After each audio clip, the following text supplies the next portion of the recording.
Good මෝනිං mister Kannangara. good morning.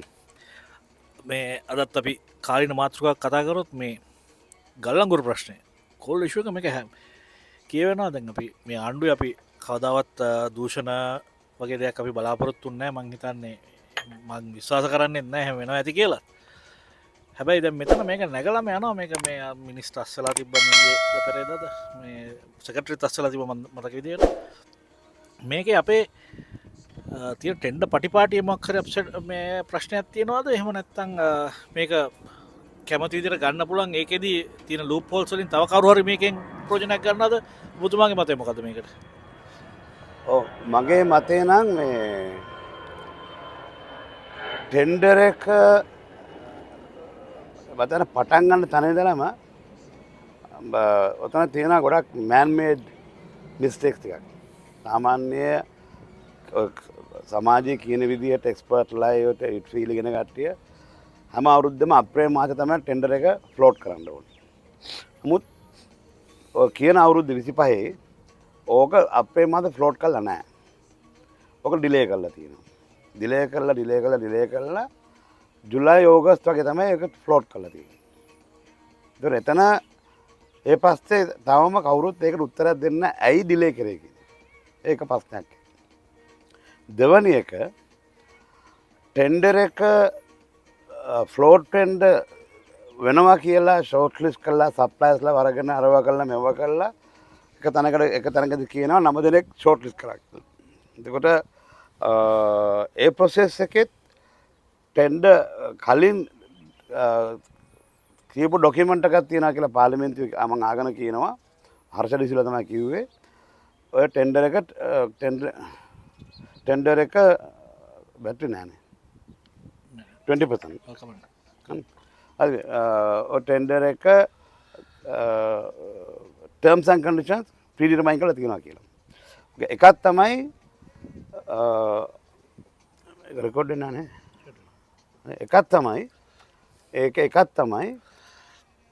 සප්ලයර්ස්ලා minimum 1 million tons supply කරා කියලා ඒගොල්ලෝ දෙන්නවන ප්‍රූෆ් එකක්. මොකද අන්නේ රික්වයර්මන්ට් එකක් බස්සලා තියෙන 100,000 tons වලට. ඒකට හේතුව කවුරු කියන්නේ ඇයි කියන එක. ඒකට මේ ආන්සර් වෙන්නේ නැති ප්‍රශ්න මේවා. අපි කතා කරාට මේවට උත්තර තාම මම දැක්කේ නැහැ.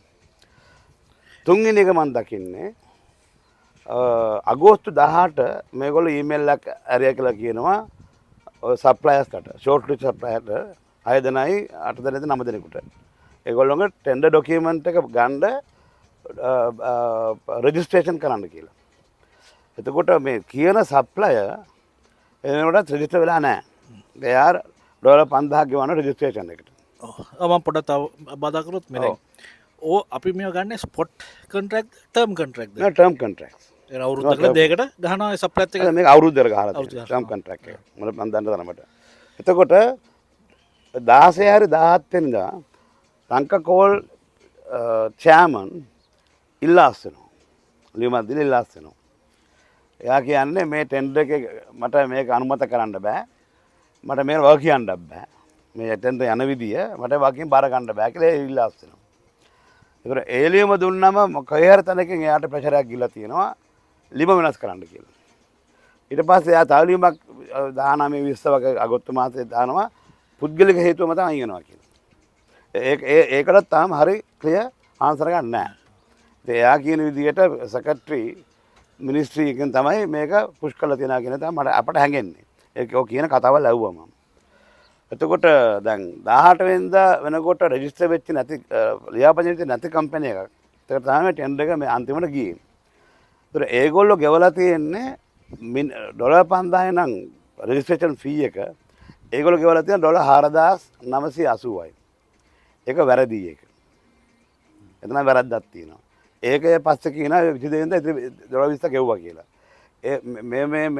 මේ වැල්ලා මේ අපි හොඩියේ පන්ති ළමයි වගේ දෙන්නම් කසි කරන්න පුළුවන් දෙවන්නේ.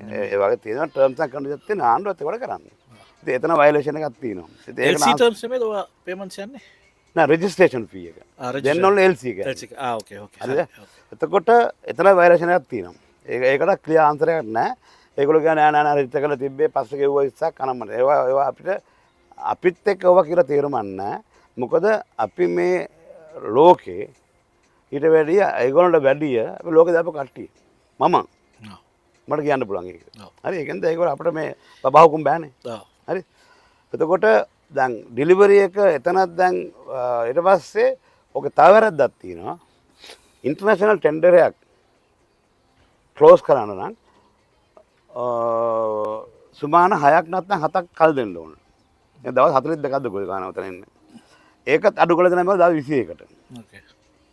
එතනත් ඒතකොට කොලිපෑ කට්ටියට කොලිපෑන්ට විදියක් නැහැ. මොකක් හරි හේතුවක් උඩ.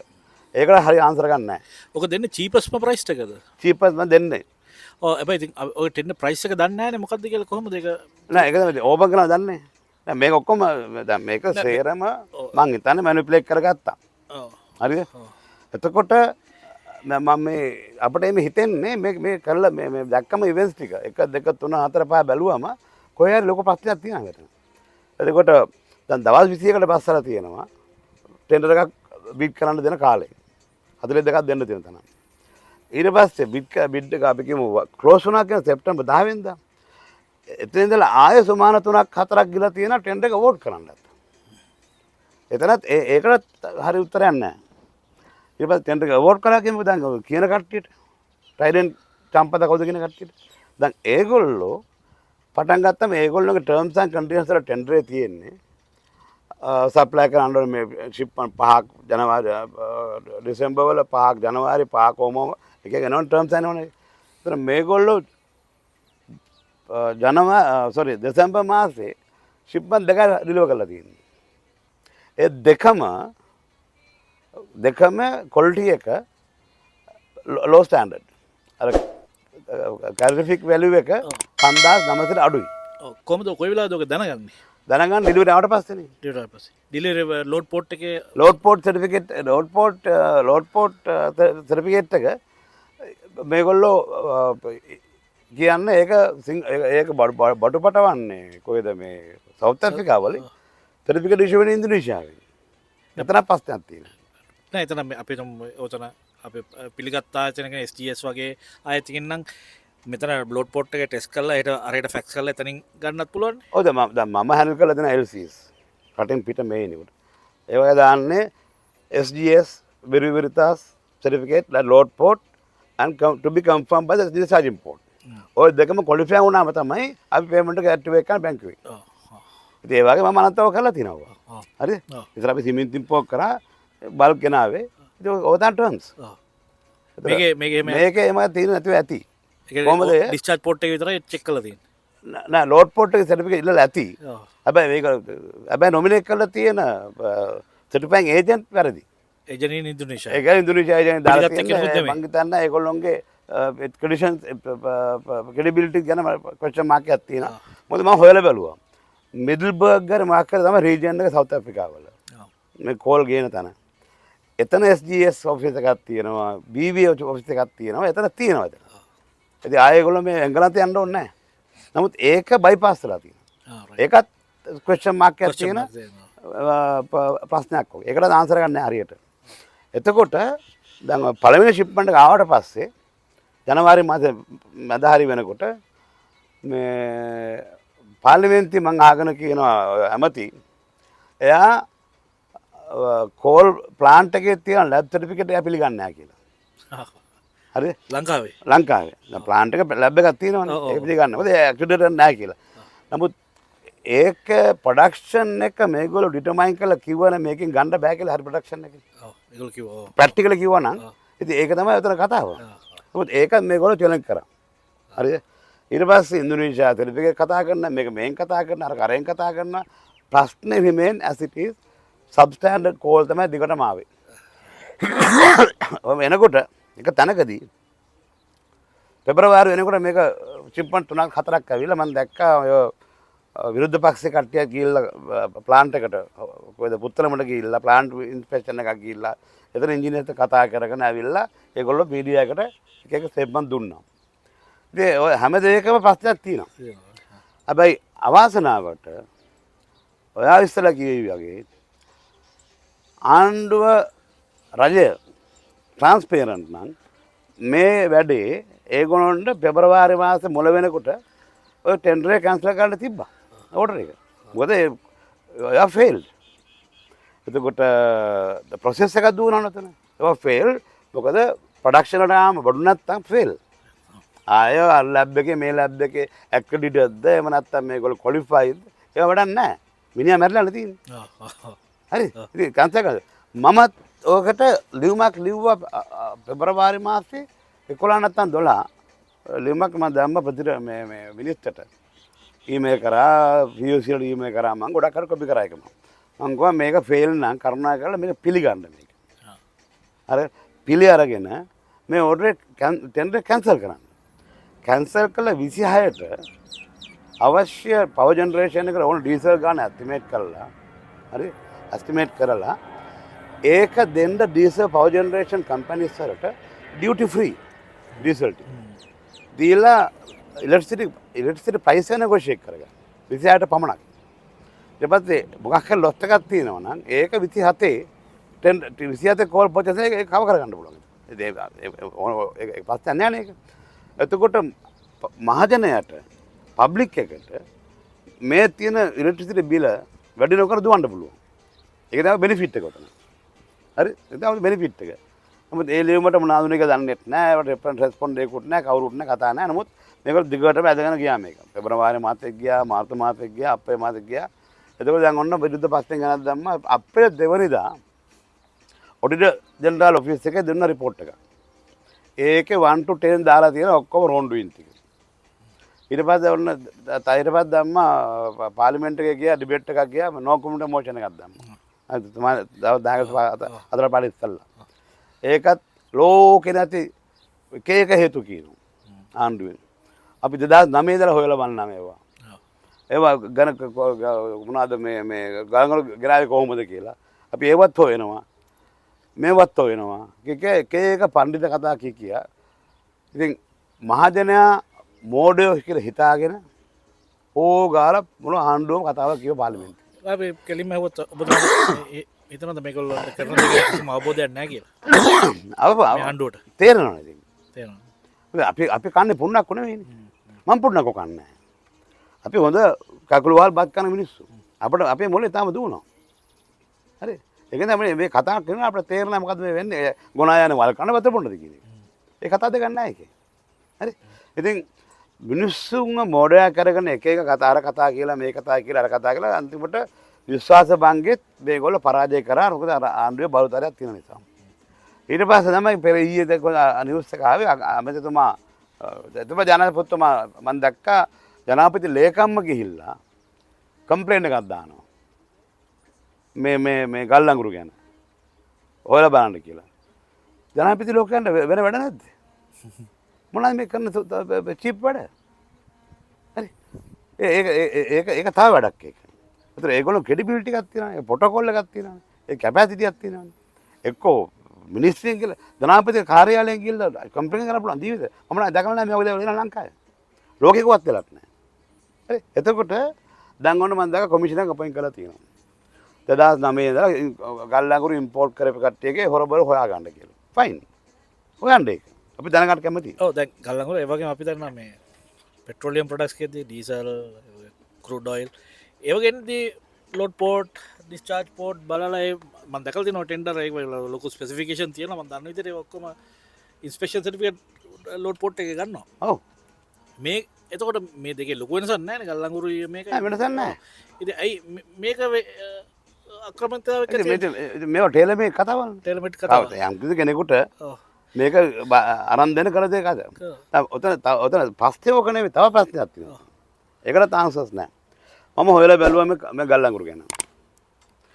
RB 1 2 3 4 කියලා ටෑන හතරක් තියෙනවා. 1 එකේ ඇස් කන්ටෙන්ට් එක 15%යි. 2 එකේ 18යි. 3 එකේ 23යි.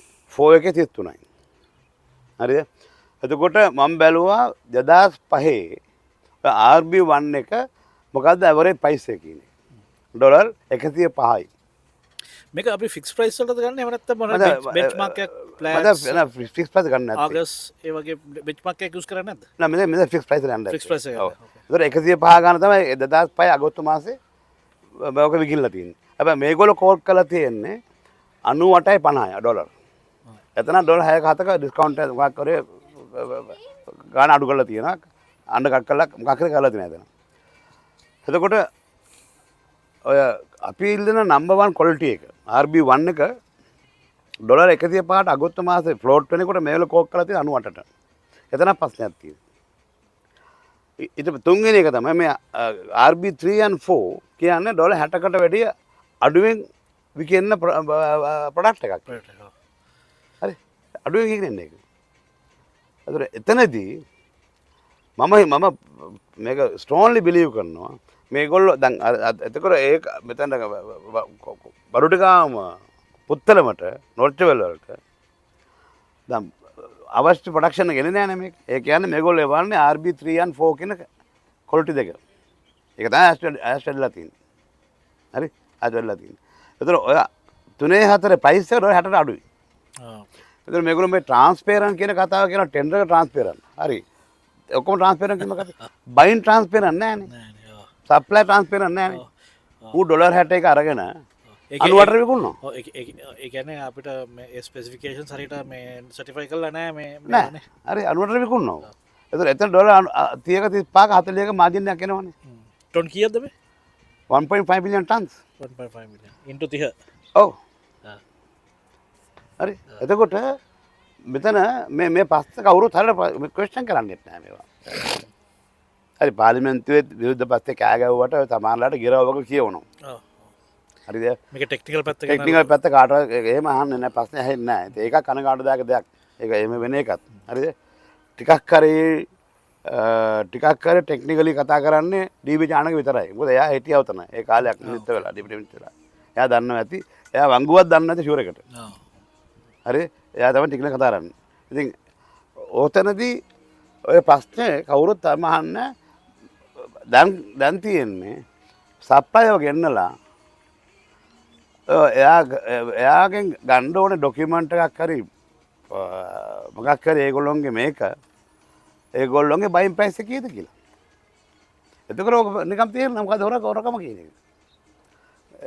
ඔය බයින් and selling වල තියෙන ඩිෆරන්ස් එක භාගයක් ආතර බෙදාගෙන තියෙනවා.